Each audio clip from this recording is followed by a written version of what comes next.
राज्याचे मुख्यमंत्री देवेंद्र फडणवीस साहेबांना माझी विनंती आहे. काल विमान अपघातामध्ये तुमचे मित्र अजितदादा पवार यांचे निधन झाले. माझी फडणवीस साहेबांना विनंती आहे व राज्याचे उपमुख्यमंत्री एकनाथ शिंदे साहेबांना पण विनंती आहे. अजित दादा पवार यांचा पुणे जिल्हा बालेकिल्ला आहे. अजित दादा यांच्याकडे राष्ट्रवादी काँग्रेस पक्षाची म्हणजे पुणे जिल्हा परिषद आहे. माझी दोन्ही नेत्यांना विनंती आहे, माझ्या लाडक्या अजितदादांकडे पुणे जिल्हा परिषद राहावी.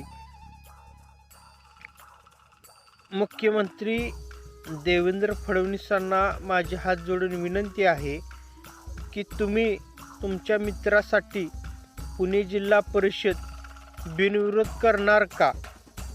जे तुमचे पुणे जिल्हा परिषदेमध्ये अजितदादांच्या विरोधात उमेदवार आहेत त्यांचा तुम्ही प्रचार करू नका आणि अजितदादांकडेच म्हणजे राष्ट्रवादीकडे पुणे जिल्हा परिषद राहावी हीच माझी विनंती आहे.